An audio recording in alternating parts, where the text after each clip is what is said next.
Hi, for the second time today, I'm Cliff Roach, an alcoholic. And I would like to thank the committee very much for inviting me and my little friend Debbie. On the program, they call her Debbie L. from Pomona. I don't know where the hell that came from. Somebody maybe hadn't quite got ready yet. But her last name begins with a G, and she lives in Vista, California, which is in Oceanside, Carlsbad, Vista. They call it the Tri-City area in North San Diego County in California. And I have known her since she got sober, and a sicker one I have never known in my life.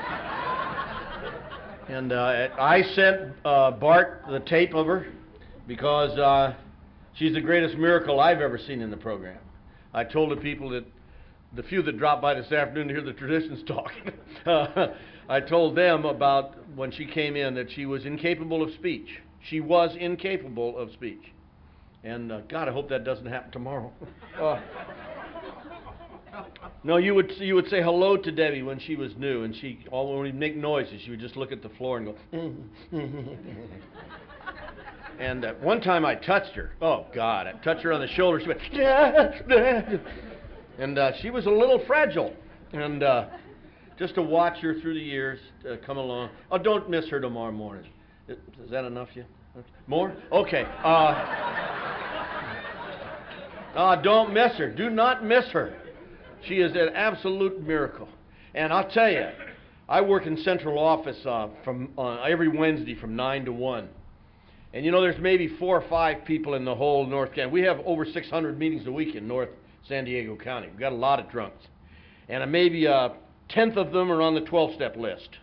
And on the tenth of them that are on the 12-step list, there's maybe 5 where you know no matter what, they'll take it. And she's one of those. You say, Debbie, I got this girl downtown in a phone booth in Vista. She has a machete. What phone booth? Then she always says, thank you, Cliff. Thank you for the 12-step call. And she always goes, and she always gets them, and she always gets them to a meeting. They may not say sober, but they, by God, go to a meeting, you know. Best 12-stepper I know in the area, bar none. So she just doesn't talk. She walks the walk, too.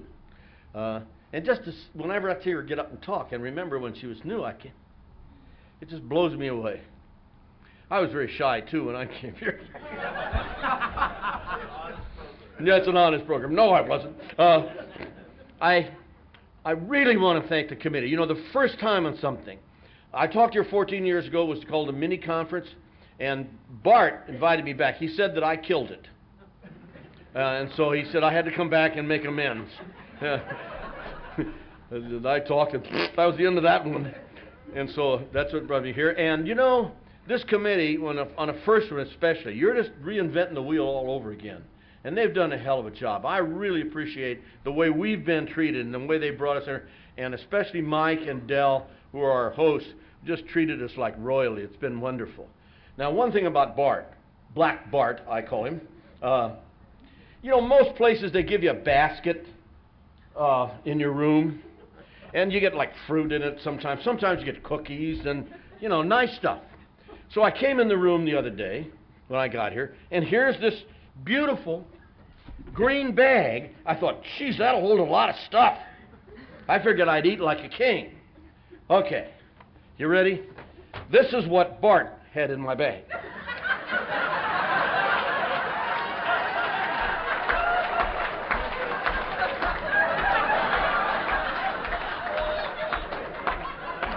Debbie got one, too. We're going to really go over big in California when we get home. I'm going to wear it on the goddamn plane all the way home. I'm not going to explain it to anybody. Elmer Fudd.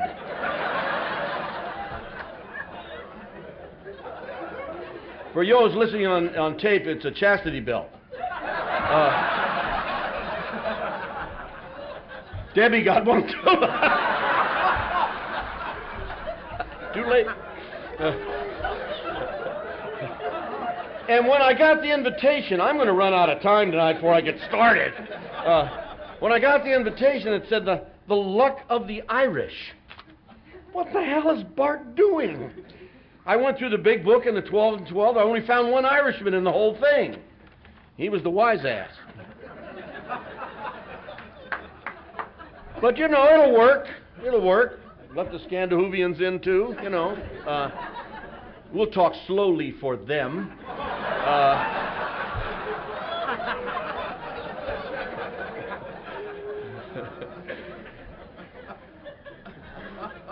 But it's been a long time. You're supposed to, Martin makes everybody announce their sobriety date. What is it? 13th of January, 1970. That's when I got sober, okay?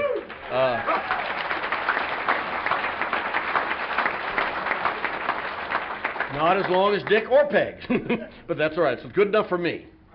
And I was raised the CIA. My wife talks in her talk. She always says that, you know, she led this sheltered life and then married into the CIA. That's a Catholic Irish alcoholic, and you know, it was really culture shock for her. Almost killed her, because we're weird. You know, we drink at funerals, weddings, you know, anything.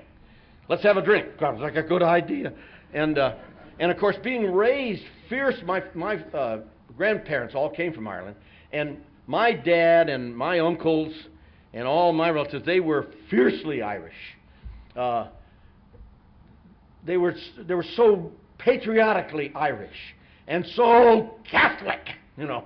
And I was raised in that, and the drinking was such a part of that. The last few years of my drinking, you know, on St. Patrick's Day, remember what day of the week it was, I didn't work that day. And I got up at 6 o'clock in the morning and started drinking because it was my duty. And I would buy all the Irish whiskey in Oceanside, and everybody came to my house. And my little pre-Al-Anon, we'd be in there drunk, singing, having a time. She'd be in the kitchen cooking corned beef and cabbage. Good thing she didn't know about Al-Anon then.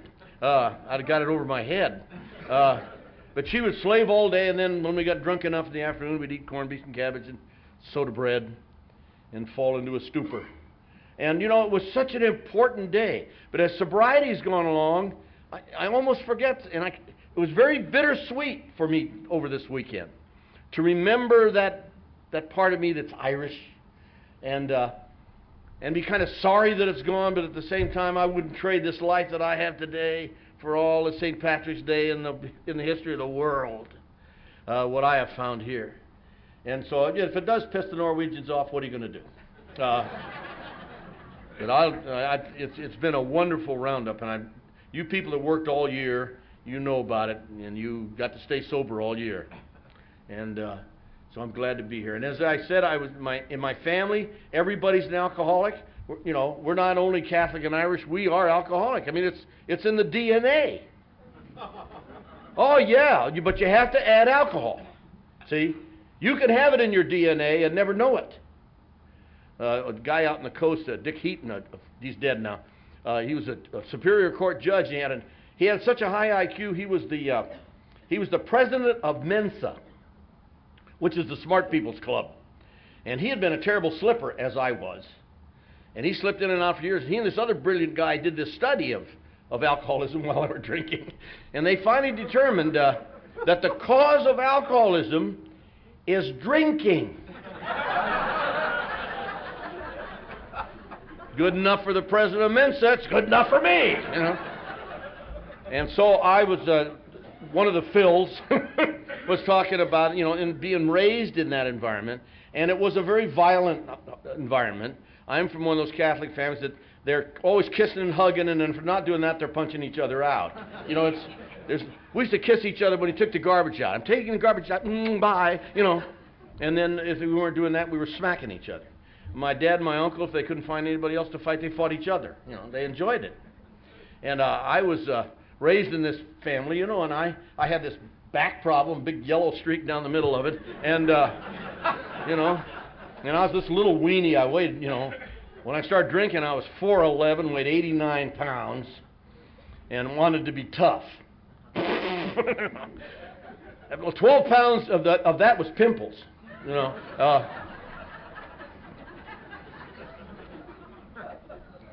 And I always, all my life, unlike one of the Phils that said, I never said I don't want to be like them, but I said that all the time. I'll never be like them. Now, my grandparents died of alcoholism too, and my Uncle Jack died at 41. My mother died on Skid Row in Los Angeles at the age of 43. She fell down a flight of stairs and broke her neck in a drunken stupor. And on her death certificate, they put accidental fall. They didn't even know how he'd die.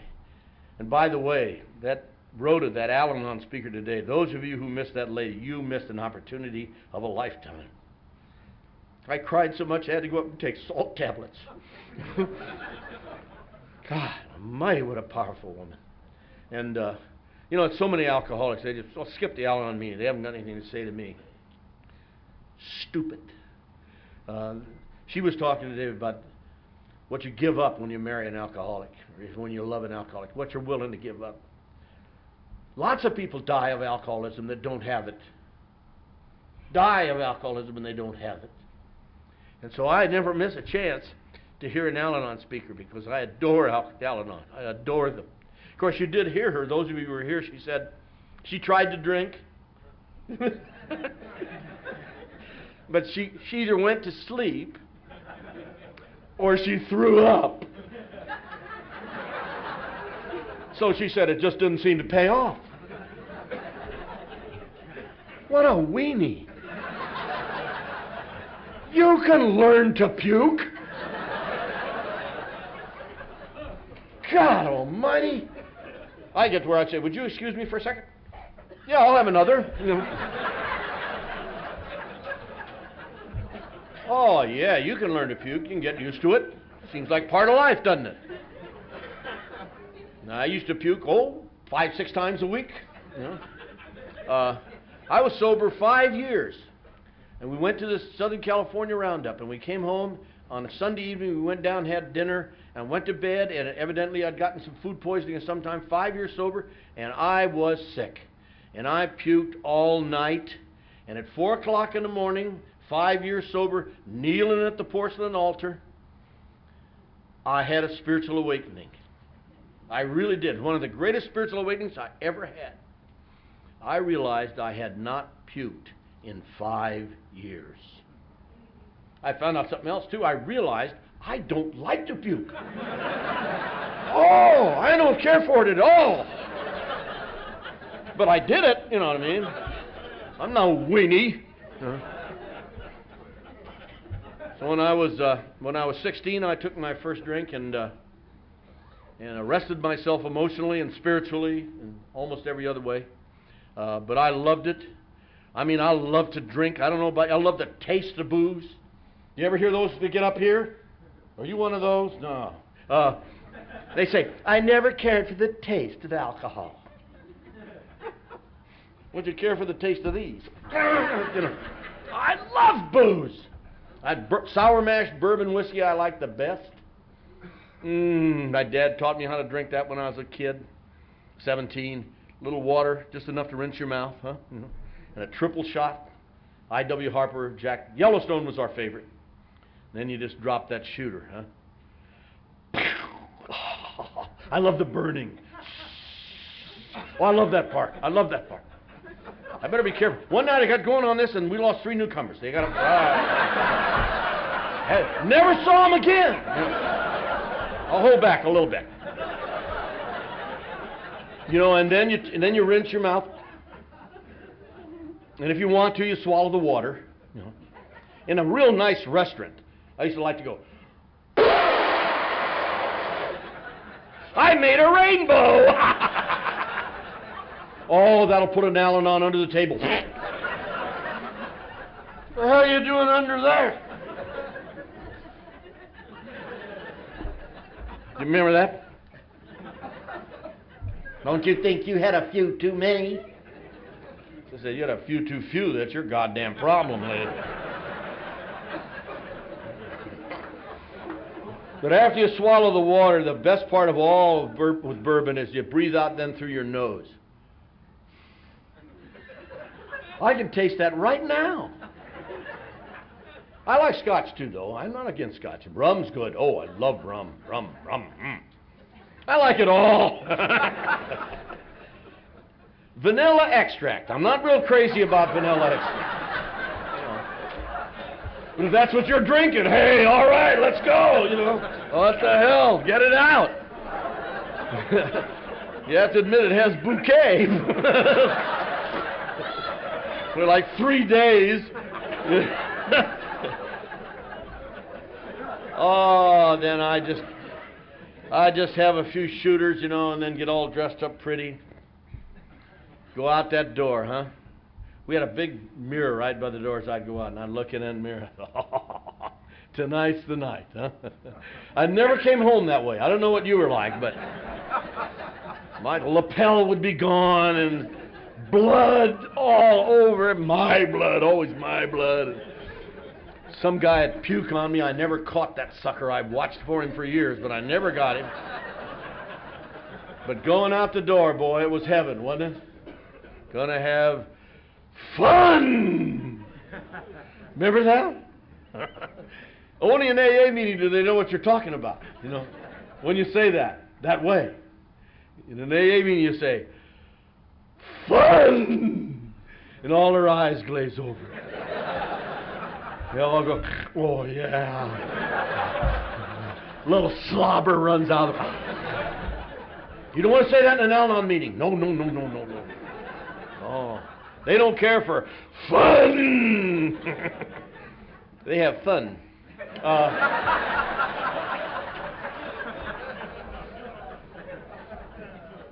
Makes them go.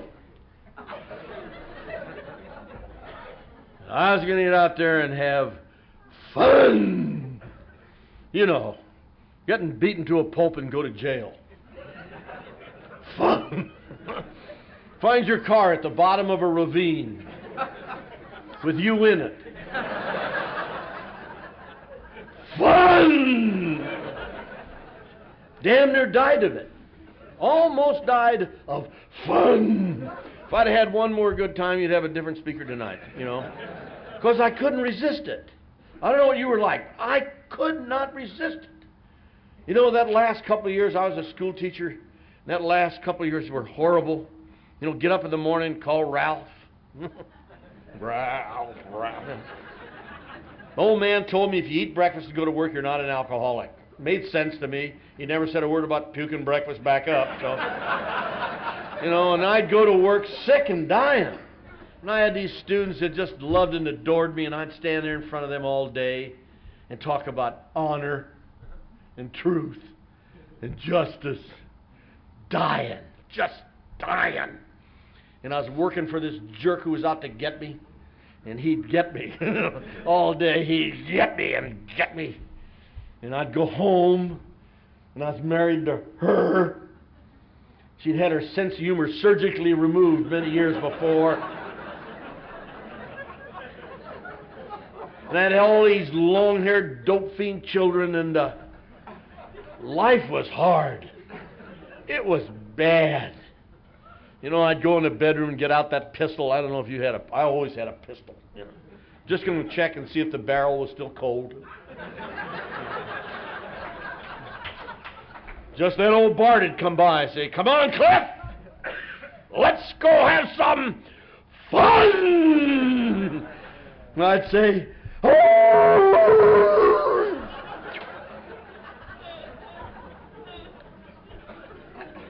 And if you're new, that's called alcoholism. Fail to recall with sufficient, the tragedy of the night before. And that's alcoholism. I almost died of alcoholism because I'm a functioning alcoholic. Probably 95 to 97% of you in this room tonight are the same way. That's what the experts tell us. 95 to 97% of us that die of alcoholism are functioning alcoholics. People get up every day and go to work and do the job. Another guy out there said, a functioning alcoholic is one whose wife works. That doesn't go over in Al-Anon either.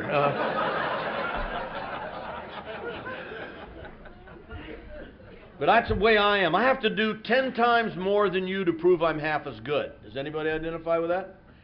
I mean, I go there and I do the job, and I taught up a storm, but I had to get drunk every day. I just could not live without being drunk every day. I had met my wife in college. She was down on Skid Row looking for an alcoholic to abuse her. And if you want to be abused, here's your boy right here. And we entered this 20-year suicide pact together. And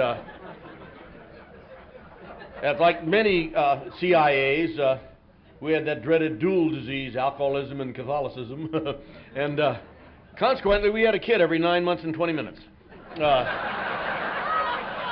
That's what it seemed like to me, you know. Every time I came out of a blackout. What the hell is that? You know, that's all right when they're little, but they grow, you know, like kittens. And as the years went by, I just got weirder and weirder and weirder, and God knows she got weirder and weirder and weirder. As they grew, they got weirder and weirder and weirder. Boy, by the time we got here, we were a weird, weird bunch.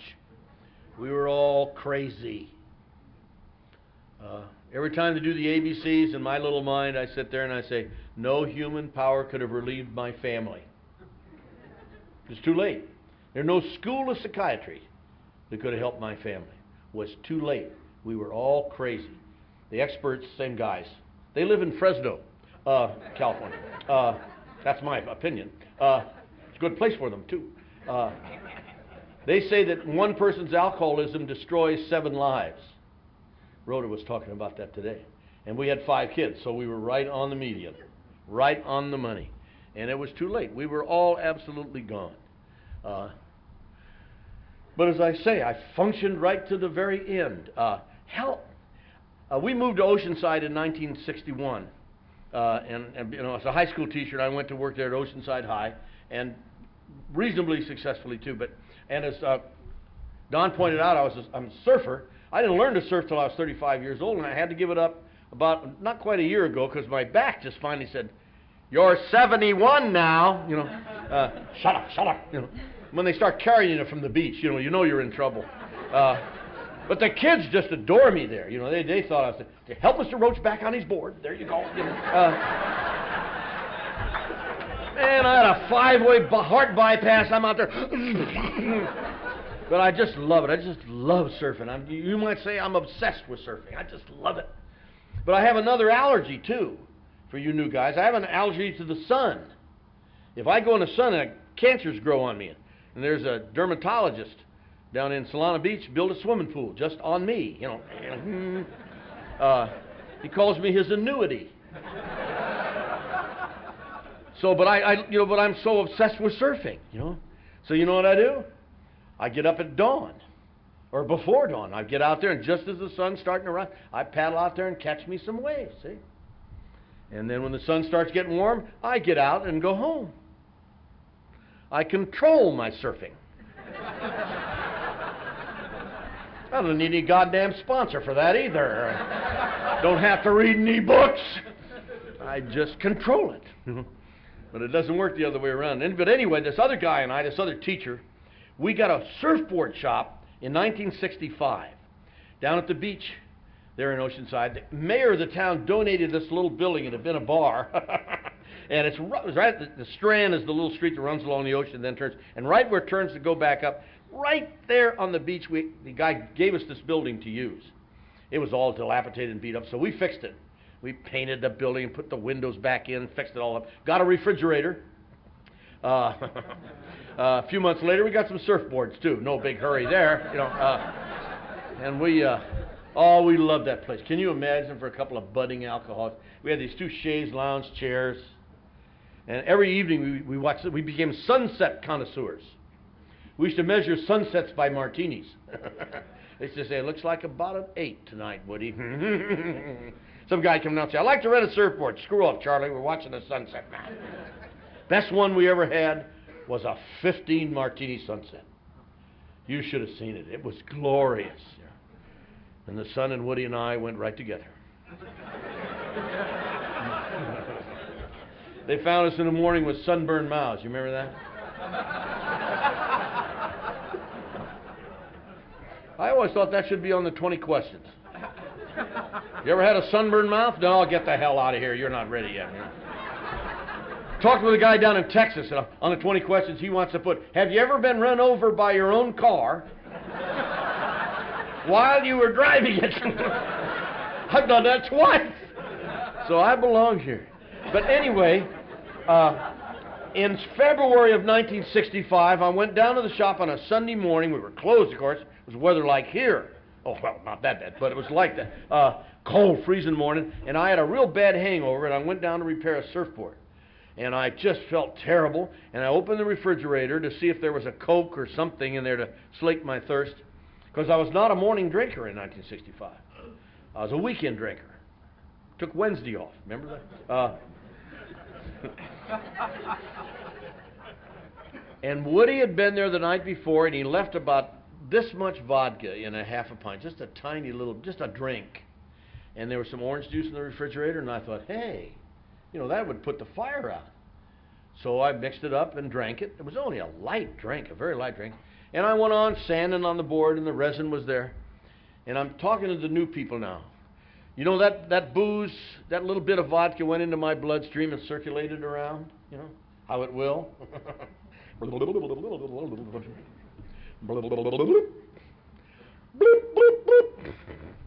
My head talked to me. Does yours? I love newcomers. They go, what? How do you know that?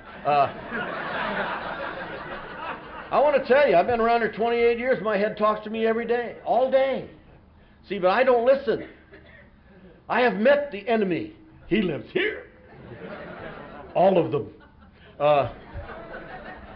But my head that morning, after the vodka got there, my head said, shame on you, Cliff. Shame, shame, shame, shame, shame.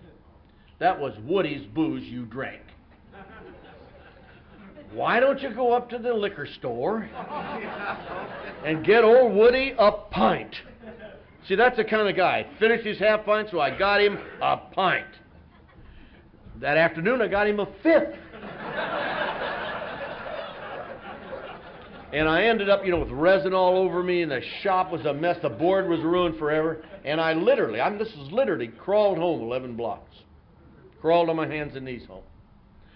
And next morning, I got up and said to my wife, I got to do something about my drinking. I'm getting drunk when I don't even mean to.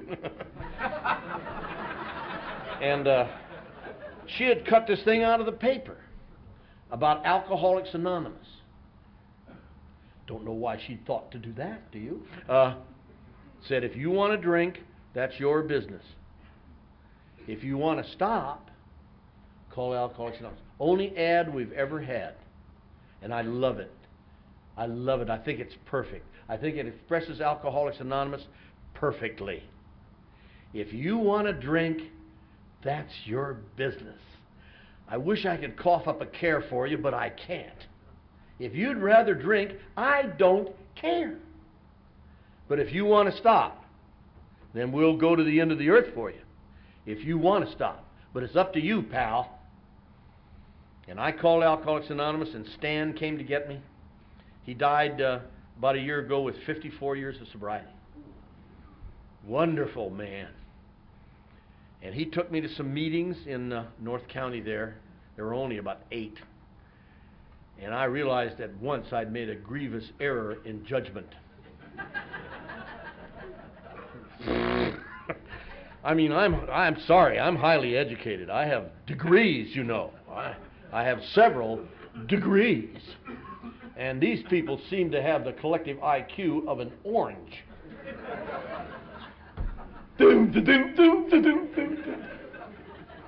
God. Remember the third night I was trying to explain something to them. Nietzsche, I think. And one of them said, hey, we keep it simple here. I said, no! You gotta be kidding me, Leroy!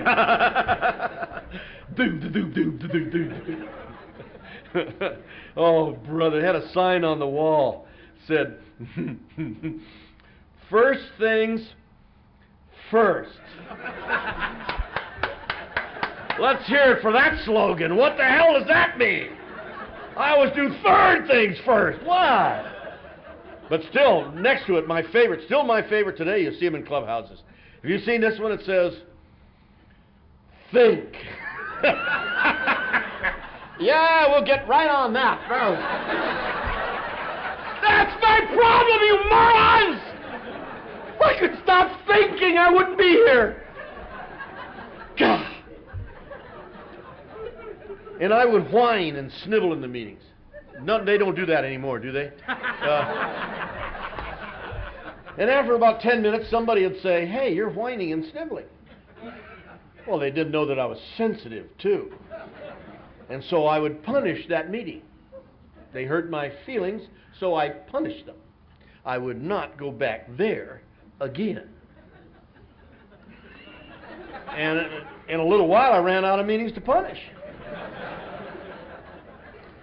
And so I would go to this speaker meeting there in Oceanside on 6:30 on Sunday evening, and the speakers would come in from out of town. It was just a little, maybe 40 people. And I could not relate to these people. Of course, I would wait in the car. Were you a loser too? I would wait in the car for the meeting to start. I didn't want to hang around with you. If they ever have a Losers Hall of Fame, I'll be in it, you know. And I would skulk in the back door, get the loser's chair. You know, the one, somebody else had it, I'd say, give me, that's my chair, give it here. And I would sit in the back of the room and close my mind. And I would listen to the speakers. And it sounded to me like everybody's name was Clem. And he'd been out of bib overalls about an hour and a half. And his wife's name was Martha. And here's what I heard him say. You new guys, well, you're not listening anyway. What the hell am I talking about? What time's the dance? What time's the dance? Maybe I'll meet her tonight. But I would sit there, and what I heard these guys say, they didn't say this, see, but here's what I heard them say. I heard them say, Clem and Martha, that they had been good, decent, happy, sincere, worthwhile folk their whole lives. But they drank too much. And after a while, it started interfering with their lives, so they'd come here to the A&A, the A&A, and put the... And then they had returned to being good, happy, decent, sincere, worthwhile folk again. See, it sounded to me like they were saying they had been rehabilitated here. You know the word rehabilitated? My hero in '65 was a guy named Eldridge Cleaver. He was a black militant terrorist. Well, that was my politics in '65. Blow it up or burn it down. I didn't give a shit which, you know. I was for peace. And if you weren't for peace, I'd kill you. Or at least kick your brains in, one of the two. And so I'd gone to hear Eldridge give a speech, a month or two before. It was a great speech. He was talking about the prison system, how they were always trying to rehabilitate him. He says, you know what they'd never known? He had never been rehabilitated.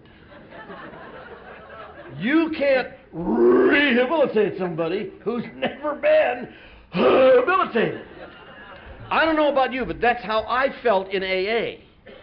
You goofs at some point in your life have been okay. I've never been okay. Ever. I was crazy when I was 4 years old. And I was hostile when I was 4 years old. I can remember, we lived in Venice, California on the Strand. When a car would come, I'd stand out there by the hour when I was 4. And when a car would come, I'd go. Some people drive along, look at the little boy, what the hell is that? Didn't know how to do this yet, you know? If I could have done that's what I'd done. I don't know about you, see? I've been around a lot of years, I've worked with a lot of people, and I know a lot of people, and it seems to me, what the hell do I know, but it seems to me like maybe 65% of the people in AA, active people, successful people, but we call successful, living life on life's terms, having a good time. About 65% of the winners I know are like me, are crazy people who have to stay here and have to stay active and have to be doing something because we're driven by the demons of insanity who wish to catch us and get us again, you know.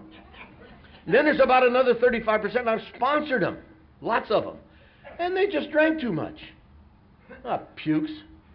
You know, and they love AA, but a lot of them, after 12 or 15 years, they kind of drop out. They don't drink, most of them, but it gets kind of boring, you know. I don't know which one you are. This afternoon I was talking about Bill and Bob's. I guess that's what I'm talking about there. I like to hang around with the goofy people because I'm goofy. We appreciate each other. Do you hear those voices too? Yes, I heard them.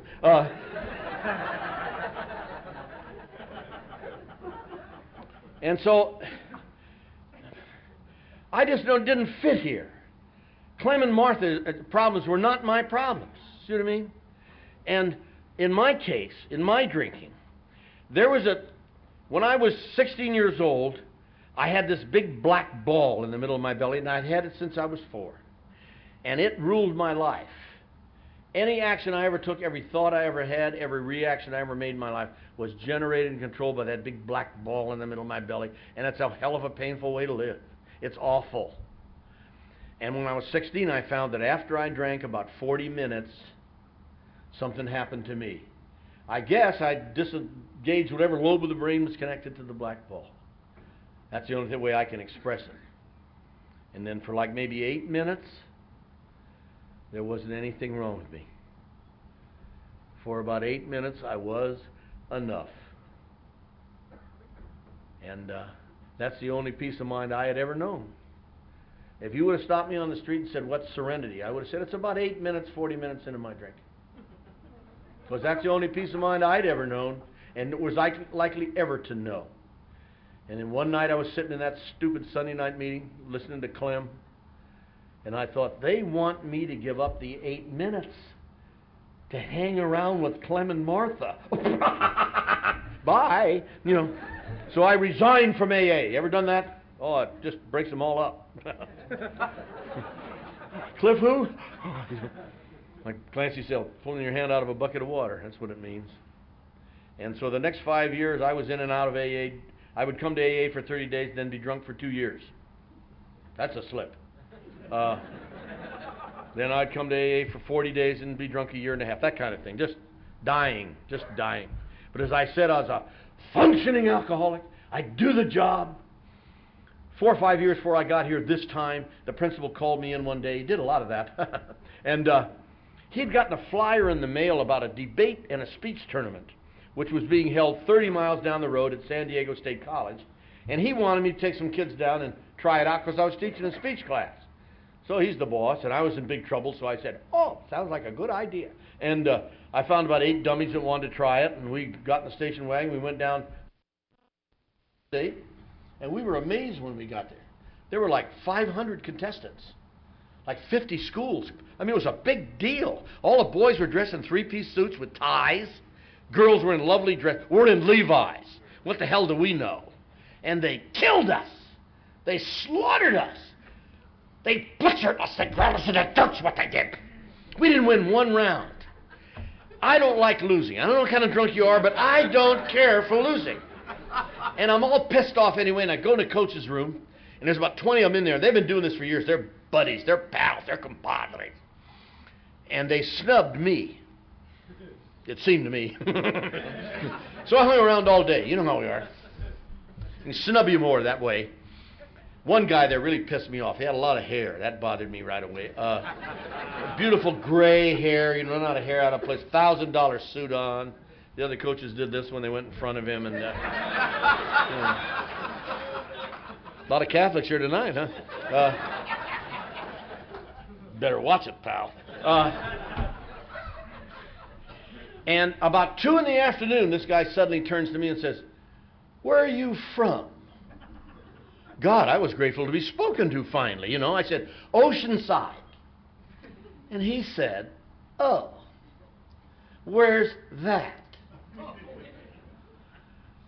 30 miles up the goddamn road. Where's that? I don't know what you're like, but he gave me a resentment. I mean, a resentment. I never forgot that guy the next 4 or 5 years. Thought about him every day.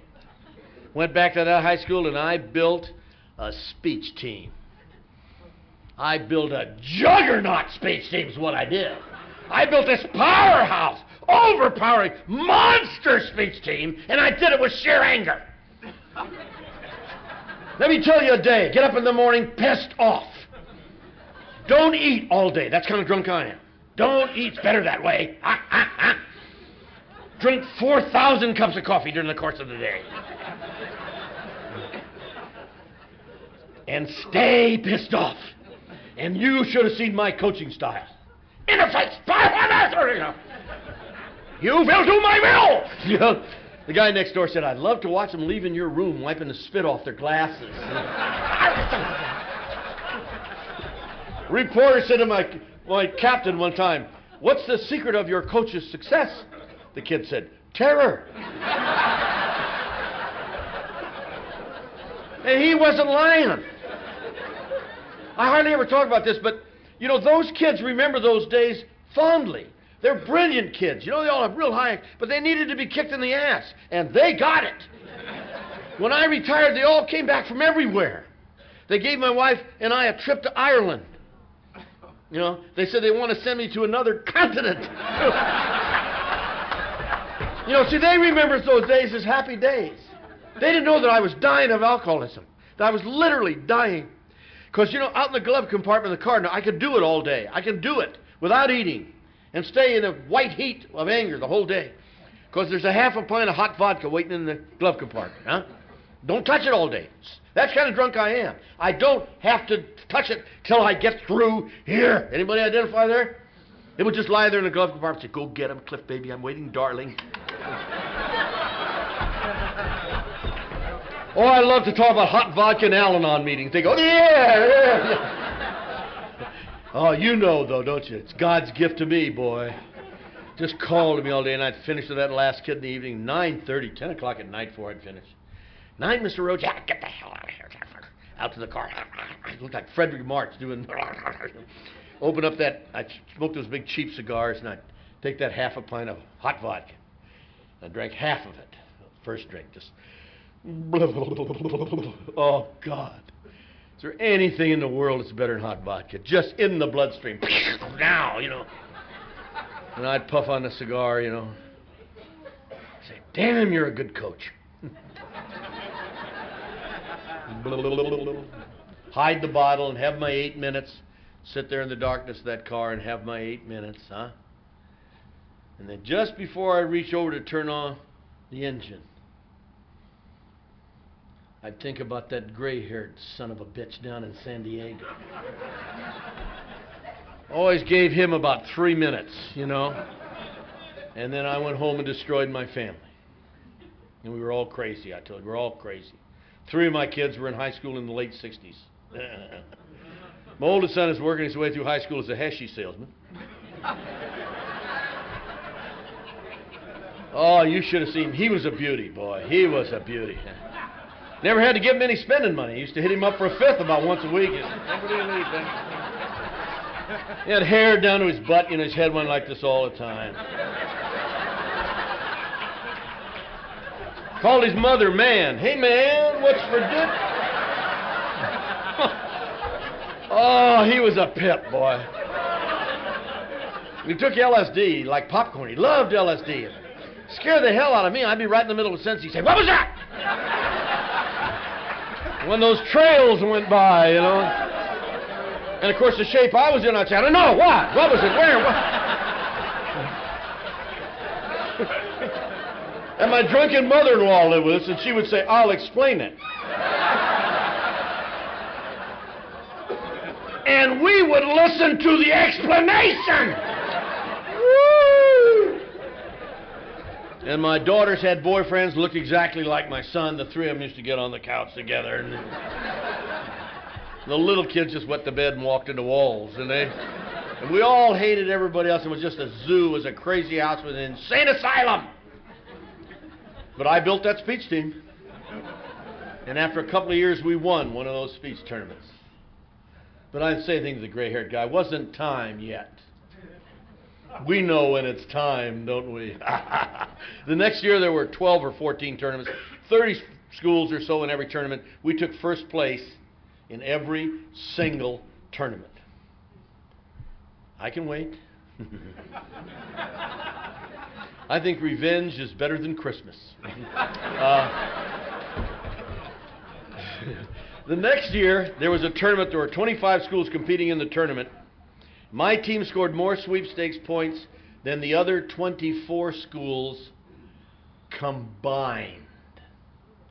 Then I went up to the gray-haired guy, and I put my nose right against his, and I said, "Do you know where Oceanside is now?" And he just looked blank. He went, "What? What are you talking about?" I said, "Don't you remember about 4 or 5 years ago, you said to me, 'Oceanside, where's that?'" And he said, "We just moved here from Nebraska. I didn't know where it was."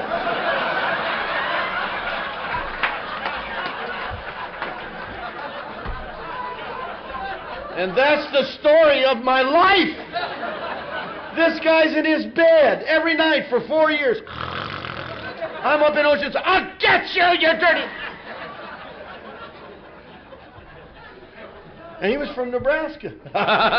And here I am. And right after that, my wife and I had one of our main events, which the neighbors have come to miss so much. And our neighbors never got television until after I got sober. They didn't need it. They didn't need it. They all had those Venetian blind marks on their forehead, you know, from lunch. "There he goes! Here she comes!" And I moved out, and I was living down at this dump on the beach with my surfboard where I'd wanted to live anyway. And I'd said for years if I could get rid of them, I'd be okay. And it wasn't okay. I was drunk all the time. I was missing work, which I'd never done. And I went by the house one afternoon to harangue my wife about money.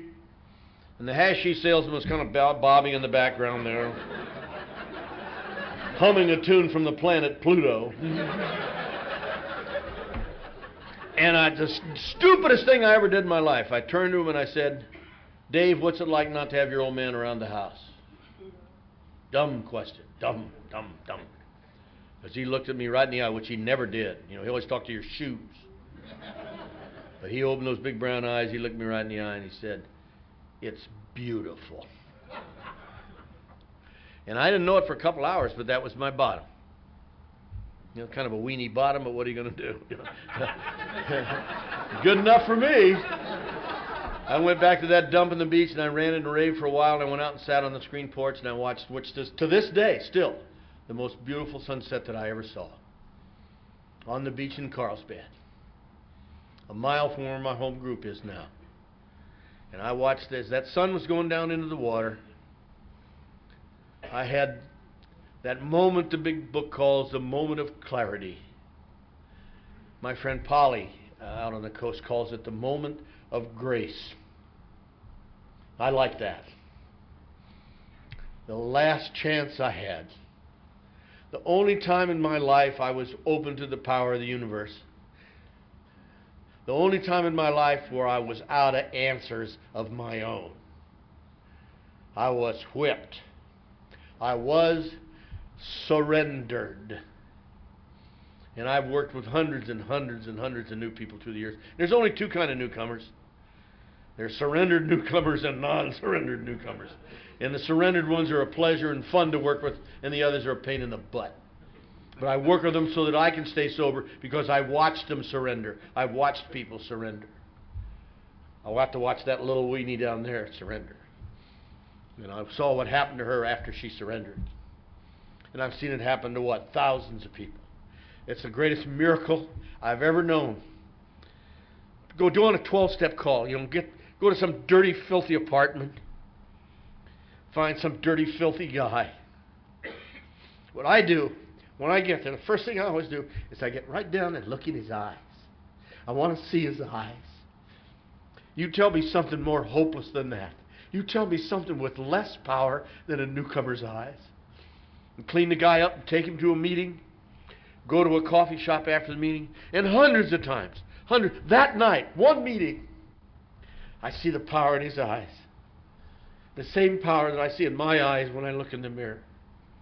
The power that runs the entire universe is just available to me. All I have to do is surrender. But the power can't help me unless I surrender and stay surrendered. Hell, that's the power's job. But I have to let them in, and I let them in that morning, or that evening when the sun was going to. And I ran in the bedroom, and I got out the big book, and I read it for 3 days and 3 nights. I'd read it before, when I was in and out of the program. And I, being an English teacher, I thought it was very poorly written. I think I said bad syntax. Oh, it read a lot better this time. Somebody got in there and fixed that book. And I read the big book for 3 days and 3 nights. I called in sick. I didn't go to work. I ate a tiny bit, and I slept even less. And I read the big book. I read it, if you're new, I read it cover to cover. I read all the stories. And in the second edition, there was a story called The Professor and the Paradox. And he was another egotistical school teacher. And he rang my chimes. And on the third time through the book, on the 13th of January, 1970, at 3 o'clock in the morning, I was on page 63 again. And for you new guys, on page 63, there's a little prayer, which is step 3. The formal terms of surrender. The formal terms of surrender. And in my befuddled condition, I didn't know why. I thought it would be a good idea if I would kneel down on that filthy linoleum floor on that dump on the beach, and if I would read that prayer out loud to myself. And I read, God, I'll offer myself to thee to build with me and to do with me as you will. Relieve me of the bondage of self. I don't know what you were like, but before I was 4 years old, I built a prison in here. I guess I built it to keep you out. I don't know. But all I did was isolate myself in there. And I've never worked with an alcoholic yet whose primary problem wasn't self-obsession. We see them in meetings all the time, don't we? Terminally cute, my friend calls them out on the coast. Terminally cute. Because they still have answers of their own. Thank God I have no answers of my own. Thank God I surrendered to that power of the universe. And when I read that prayer out loud, that power came in my life. And that was on the 13th of January, 1970. And I never had to have a drink since that day. And my life has gone steadily up and better since that day. And I knew that the power came. I felt the power come in me. Nothing like Bill Wilson had. I mean, it was just a quiet knowledge that I was going to be all right. And that night I went over to Bill Blake's house, the late, great Bill Blake, a little electrician there in Oceanside. Dick knew him. He had been a Skid Row wino, had 8 years of sobriety at the time, had just been a delegate, and just came off of being delegate. He was just a little Skid Row, dirty, filthy little wino. And he came out from under those steps and he got the hold of that big book, and that's how he lived his life, by that big book. And anybody he sponsored lived their life by that big book too.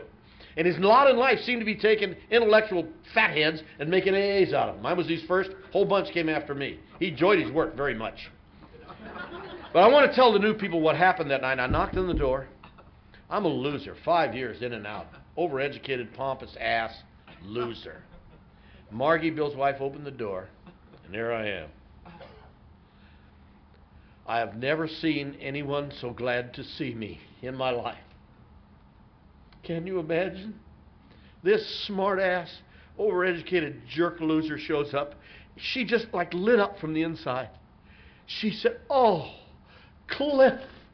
Grabs me by the lapel. Whoosh, in the house I go. Pours me the first of 8 trillion of these. She fusses all around me. She said, "Oh, this is wonderful." She said, "Bill's been crazy lately. He's had nobody to work with." Oh, this is so nice. Yeah. And Bill comes in about 10 minutes later and says, "Cliff! Hot dogs!" Right? About a half an hour, I'm thinking, anything else I can do to help you folks out?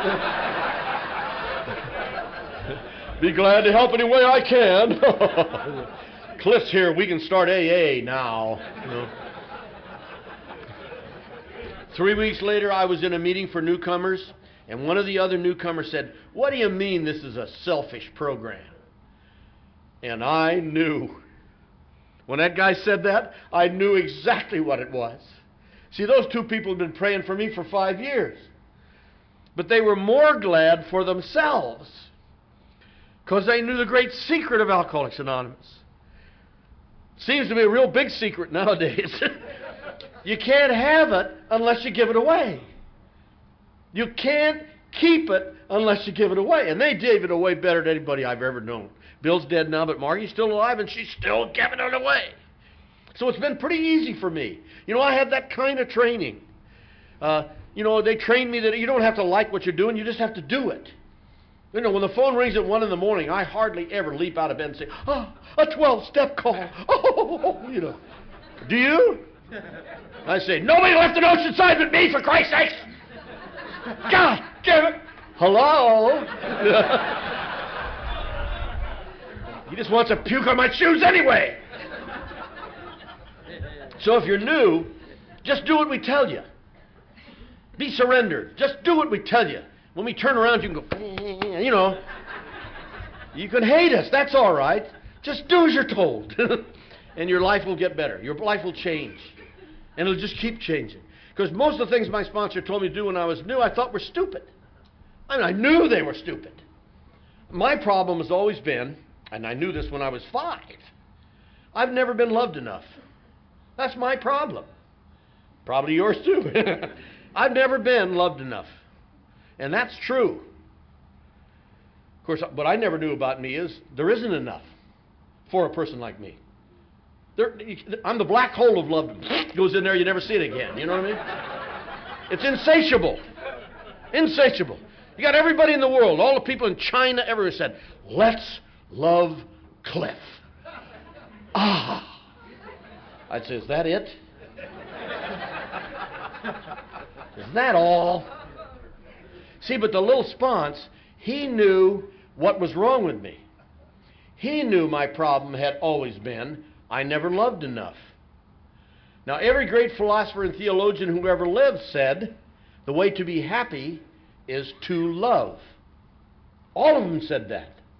And I had read all of them getting those degrees. And I had to learn it from an electrician.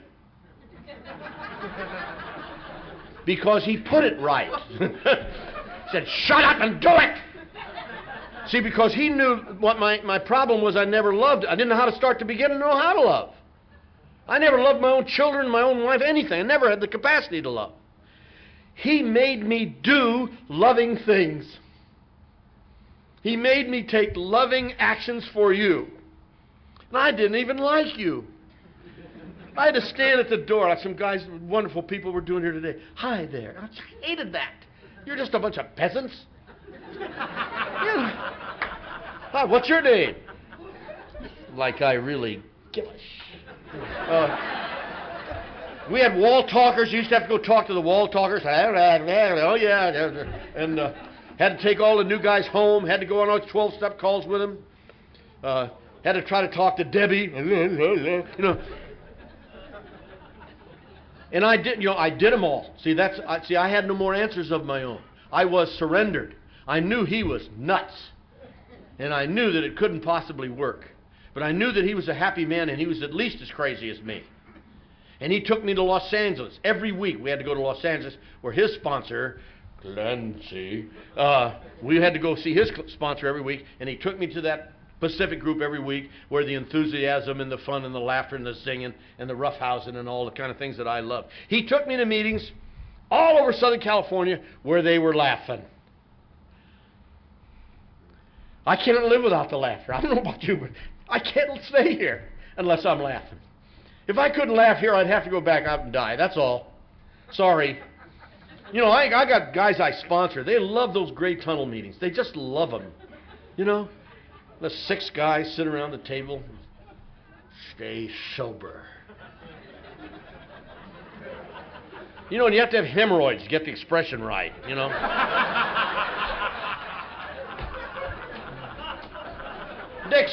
Clancy's Dick's sponsor. One time, Clancy was talking. He called them Great Tunnel meetings. He said, these 6 guys sit around the table, and sobriety's like a long, great tunnel, and you just trudge.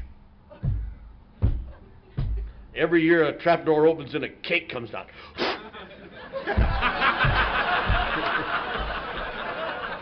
You've been there, huh? You've been there. I've been there. I love the meetings where, you know, when the 2 Phils were talking last night and this afternoon, I'm sitting right down there, and we were all laughing together. Goddamn tears running down our face. Laughing together. AAs and Al-Anons laughing together. There's a concept for you right there. Laughing about the same things. Laughing about that past. that almost killed us, laughing about the pain, laughing about the terror, laughing about the cruelty. Nothing I laugh at will ever hurt me again. Nothing I laugh at will ever come back and bite me on the butt. Because it's over with when we laugh. And we laugh at sick stuff. I love it, you know. My wife is a wonderful member of Al-Anon. I like it when we go together to places. Well, you know, I can introduce her as my Al-Anon. You know how they introduce us? Have you met my alcoholic? Sit up, boy. Sit up. Sit up. Tell them how long you've been sober.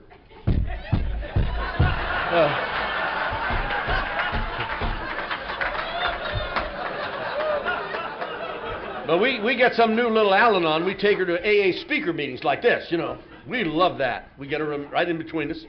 You know, the guy's up here and he says, and I fell in the Christmas tree and smashed all the presents. You know, we all go, yeah. And this new little Al-Anon's going,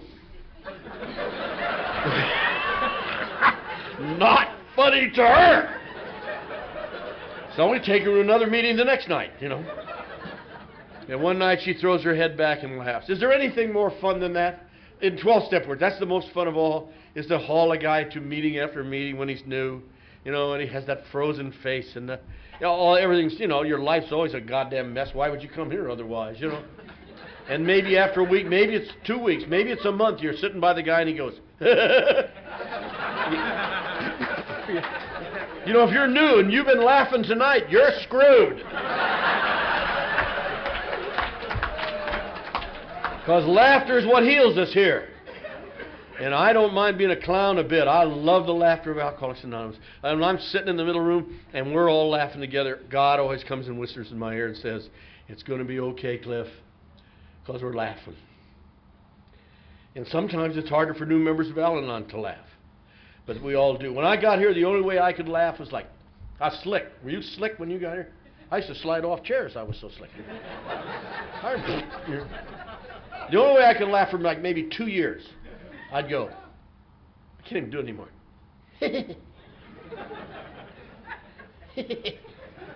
That's if you fell down and got hurt.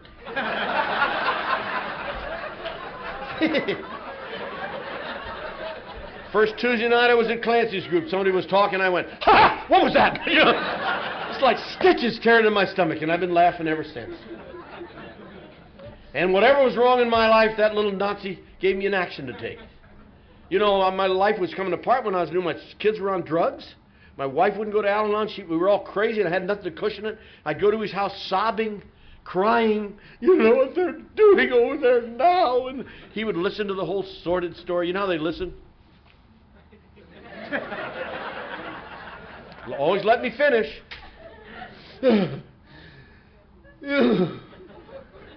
He would say, why don't you go get Al and take him to the meeting?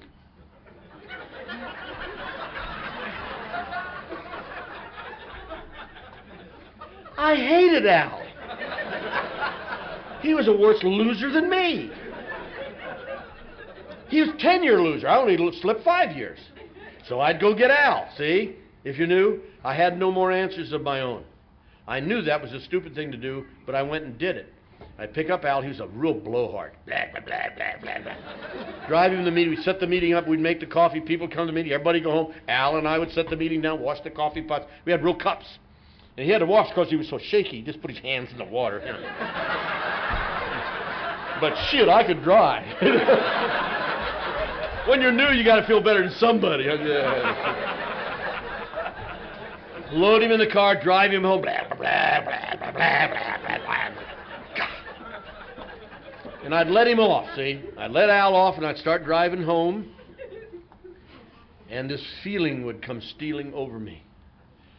Oh, it was a wonderful, glorious, wonderful, scared the hell out of me. It was like this warm glow that just start in my shoulders and then go down toward my labanza. And it only lasts 40 seconds, so how scared could you be? You know what I mean? But it was, and you know, all those 12-step calls, and all the hauling the newcomers, and all the talking to the wall talkers, and all the greeting at the door, and all the mopping, and all the coffee, and all listening to that goddamn Al all the time. I was sober a year and a half on a second inventory, and I realized what that feeling is. It's the feeling of being enough.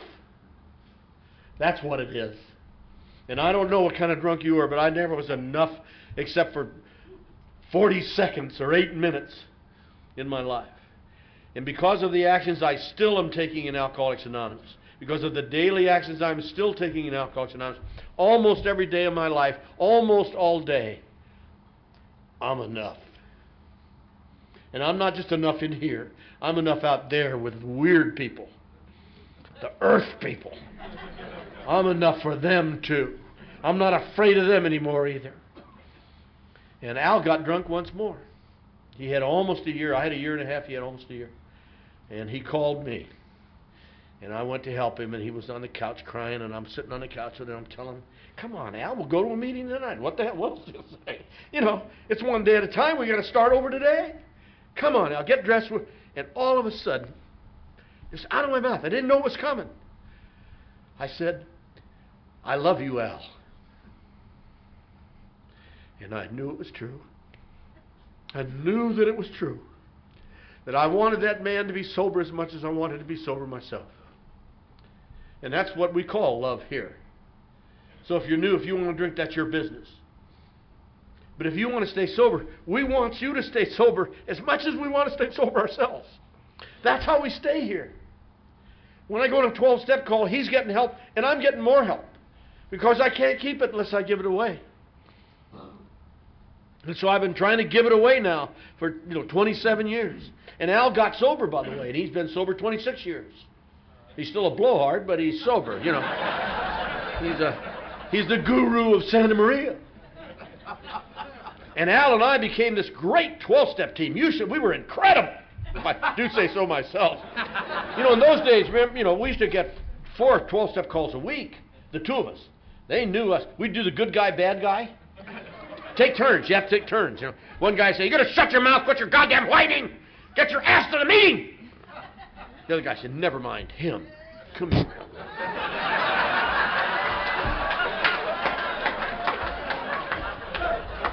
And I grew to love newcomers. Isn't that weird? I grew to really love newcomers. And one night Clancy was talking and he said, "Treat your kids like newcomers."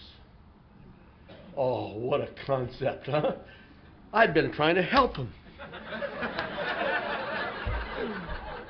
I'm worried about your health, don't you understand? My wife had been gone to Al-Anon by then, and she had learned that dreaded word, release. Only pornographic word I know. And I turned my kids over to God, and Pat had already done that, my wife, and God has taken real good care of our kids. Rhoda was saying today that she has to believe that her son has the same God as she has. I've always believed that. I love my kids, but I didn't help them. I told them I'd save them a chair. And I loved them and treated them with respect, and I never bailed them out and I never helped them. And sometimes that's the hardest thing in the world to do, is not help somebody. But if we're going to get here, we have to be surrendered. My middle daughter, Jan, Debbie's nodding down here. She has 10 years of sobriety, and she's just a beautiful, wonderful member of Alcoholics Anonymous. She sponsors all these beautiful young gals. They call me Daddy. I like that.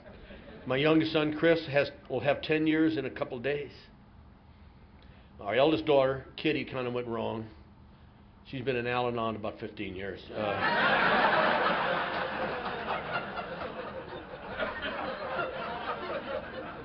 We walk together every Monday. She has Monday off, and we walk on the beach every Monday, my daughter Kitty and I, my Al-Anon daughter. And she is a miracle. A walking, talking miracle. Rhoda talked about the steps today. Kind of surprises AAs that Al-Anons can take these 12 steps and change their lives too, and they do. The steps will work for anybody if you're desperate enough. But not many people are that desperate. But by God, my daughter Kitty has a great, wonderful program. She and I are going to talk together up in Canada later in the year. That's going to be a thrill. My daughter Jan, I got to speak at the Founders Day in Akron about a year and a half ago. And my wife had her 50th high school reunion, so my daughter Jan, that one with 10 years, went with me. And we went, this guy that was our host was fabulous. We had coffee at Dr. Bob's house with his daughter. We went to the gatehouse where they met. We went to the hotel, and this lady showed us around and said, here's where Bill was standing on the steps when he heard the music. My daughter and I just held hands the whole weekend. They had her read chapter 5 at the big meeting where I spoke. If I don't get anything else from Alcoholics, but that weekend with my daughter that used to hate me so much, we had the weekend of our lives. Now, our youngest daughter, I don't know what the hell's the matter with her. She doesn't need any program.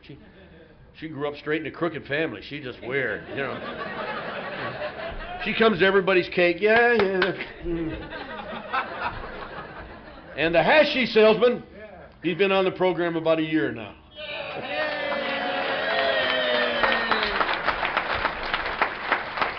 He's the vice president of a big company in Hawaii, so he's a big shot.